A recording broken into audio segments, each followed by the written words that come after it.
আমরা কোনো অ্যাওয়ার্ড শোতে গেলে বারিশও নেয়, কারণ ও কিন্তু একটা জায়গায় বিলং করে, ও কিন্তু এটা প্রাপ্য। সো তাই বলে যে আমরা অনেক জনকে চিনি তা কিন্তু না, কিন্তু নিজেদেরকে প্রসিদ্ধ করতে গেলে বা নিজেদেরকে সামনে চেনানোর জন্য হলে সঠিকভাবে কাজ করলে না অ্যাওয়ার্ডটা আমি মনে করব যে যোগ্য প্রাপ্তি, যোগ্য অ্যাওয়ার্ড পেয়েছে। সো আমি কাউকে ছোট করে বলবো না, কিন্তু আমাদের পরিসরটা বাড়াতেই হবে, না হলে দেখা যায় যে আমরা কোথাও অ্যাওয়ার্ড নিতে গেলাম, সেখানে দেখা যায় উদ্ভট ধরনের নাচ হয়ে যাচ্ছে, উদ্ভট ধরনের মানে কোনো না কোনো পোশাক পরে নেচে যাচ্ছে। এটা কিন্তু আমাদের কাম্য নয়, কারণ আমরা বাঙালি, বাংলাদেশি। হতে পারে আমরা এশিয়ান কান্ট্রির অনেক কিছু অনুকরণ করি, বলতেই পারেন যে চাঁদনি আপু কীরকম ড্রেস পরে আবার বাংলা কথা বলছে, তা কিন্তু না। আমি শাড়ি পরেছি, আমরা শাড়ির স্টাইল আছে, বিভিন্নজন বিভিন্নভাবে শাড়ি পরে, এটা তাদের ব্যক্তিগত ব্যাপার, কিন্তু আমি মনে করব নাচটাকে সম্মান দেওয়া উচিত।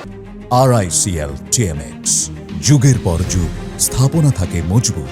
যে সেই যে নাচের জন্য নৃত্যশিল্পী হয়ে যে স্টেজে উঠে নেচে যাবে, এটা খুবই আপত্তিকর আমি মনে করি। কারণ আমরা অনেক কষ্ট করে কিন্তু আজকে এই জায়গা আসতে পেরেছি। এই যে আপনারা যে হাজার হাজার সাংবাদিক, আপনাদের সামনে আসতে পারার জন্য কিন্তু আমাদের অনেক অনেক পরিশ্রম করতে হয়েছে। যদি বলি, আমি 3 বছর বয়স থেকে নাচ শিখে এখনো মনে হয় যে আমি প্রপার নৃত্যশিল্পী হতে পারিনি। আমি বেবি আপার সামনে পা থরথর হয়, শিবলি স্যারের সামনে আমার পা থরথর হয়, আমি মো আপার সামনে আমার পা থরথর হয়, আমি সোহেল ভাই, হিরু স্যারদের সামনে আমার পা থরথর হয়, আর লুবনা আপা, লুবনা মরিয়ম, ওনার সামনে তো দাঁড়ানোর প্রশ্নই আসে না।